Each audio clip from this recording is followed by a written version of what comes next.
Chào các bạn, hôm nay mình làm clip này dành tặng cho Lâm Nguyễn và nhóm TWTT. Tôi là Chris, các bạn biết tôi vào thời gian trước, và bây giờ hiện tại mình đang học tại Taiwan. Và bây giờ mình xin interview giáo viên của tôi ngồi đây, tên là Eric. Và bây giờ mình xin hỏi giáo viên của tôi một vài câu hỏi cho nhóm mình để tham khảo và có thể practice tiếng Việt của practice tiếng Anh của chúng ta. Okay, now you can say hello to our group and my leader. Okay. Chào Lan Nguyễn và Nguyễn, talking with the tourists. How are you? I'm Eric. I'm from Taiwan. Yeah.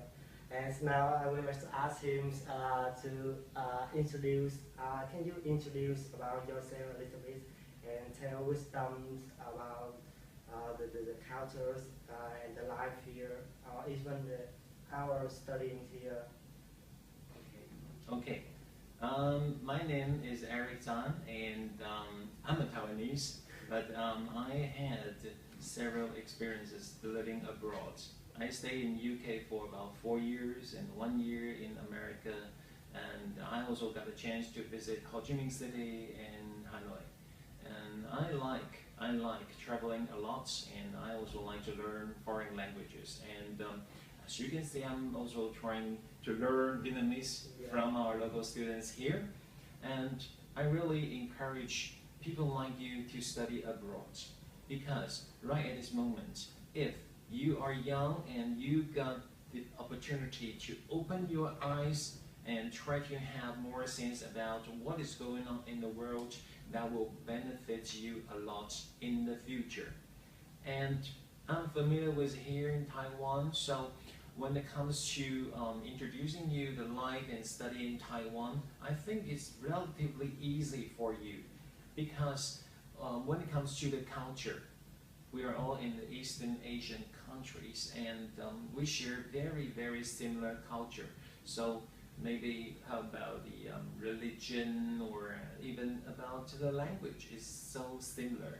And when it comes to, for example, eating I know is very important. And in Taiwan, you can enjoy so many different foods, and of course, including Vietnamese food. We got a very nice Vietnamese food restaurant here in near our university, and so you don't have to worry about the food or about the eating. And from my past experiences, the Vietnamese students here are very good at cooking, and they can cook themselves. Yeah. So well, try to find an opportunity for you to live independently, and I think that'll be very good.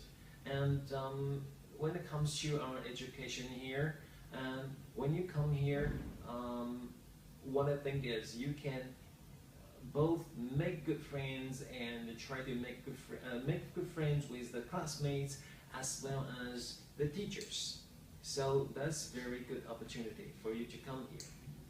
Okay, so to get more exciting for us to talk about, you can speak a little bit of Vietnamese word. This can be a food or some place in Vietnam that you know.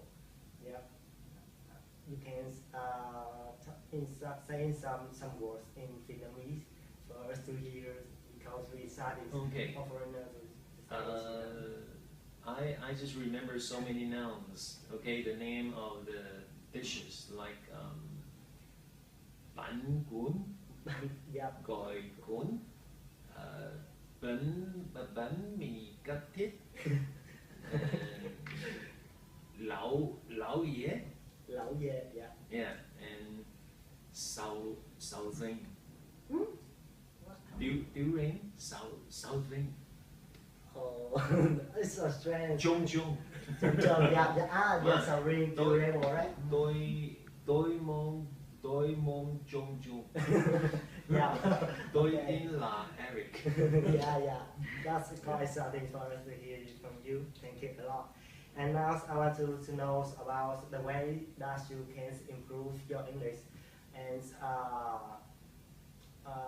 in my experience privately, sometimes I read the article and then I get the information and about the vocabularies, new ones, and furthermore I try to make friends with another foreigner, another person, yeah, and then I can practice face-to-face with them, and but not without a dictionary because some word I cannot shout it in my mind, yeah. And how about you? For me, I think maybe I can also contribute something to this interview. My experience was that before I was 12, I didn't know anything about English. I went to the junior high school and I started to learn the alphabets. Yeah. So relatively I learned it very late, but I know that this language is quite important. So I try to accumulate my vocabulary at the beginning because I understand that that's the most important or the fundamental work that I have to do. So I try to memorize a lot of vocabularies, but well, you know, it's like study. Okay, you can take very good scores, very good marks on the exams, but when it comes to speaking, you do not know how to communicate with those English-speaking people. Yeah. So I just like you, whenever I got the chance, I just try to find the foreign people and I try to communicate with them with in English with my limited vocabulary, Yeah. and I won't feel shy because in Taiwan there are so many people feel that maybe I'll say something wrong, so I just feel shy and I'm afraid to speak English with people.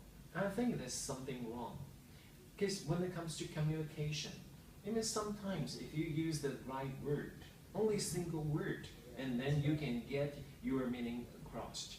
So I think try to get more opportunities to try to speak with foreign people.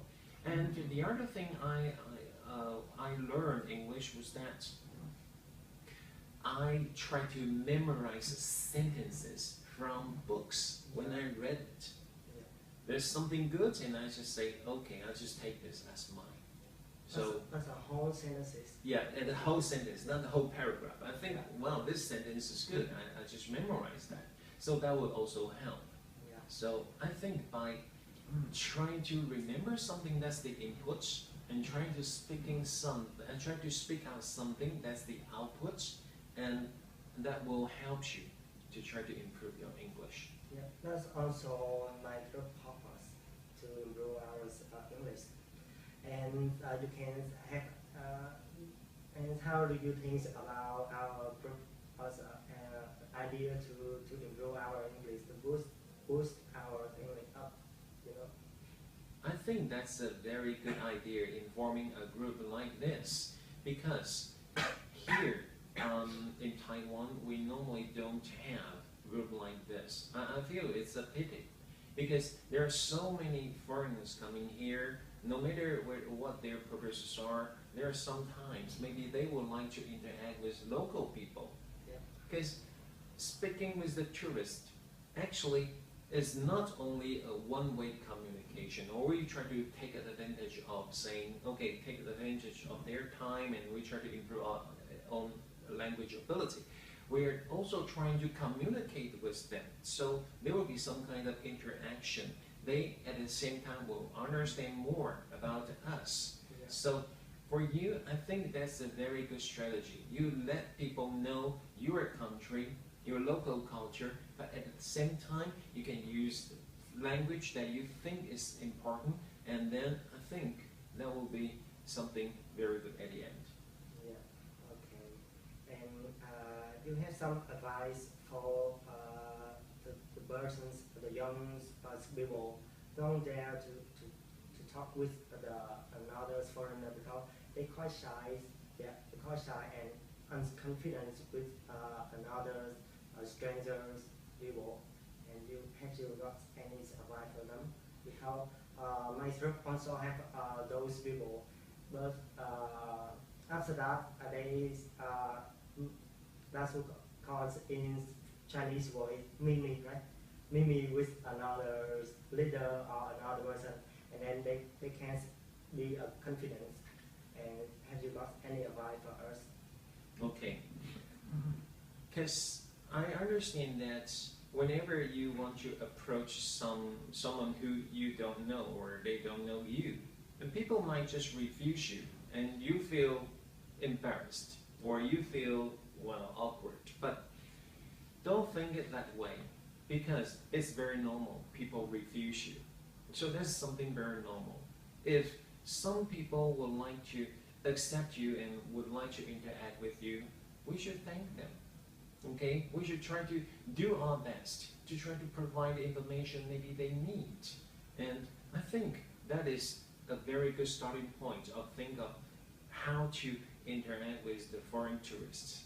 Okay? Because even they are here for visiting, for for traveling, but at the same time you can provide some opinions, make some suggestions, so they might try to finish their or they might try to achieve their objectives more efficiently. For example, when I was in Hanoi, I would like to find some local specialties. Yeah. You cannot find it in the tourist books, but local people will tell you, okay, maybe if you want to try this, and maybe that will be the right way, and take every opportunities like this to try to show them your culture, and at the same time you will get a very good experience for practicing your English.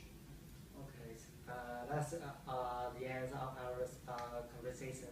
Chào các bạn. Chào các bạn. Okay, thank you.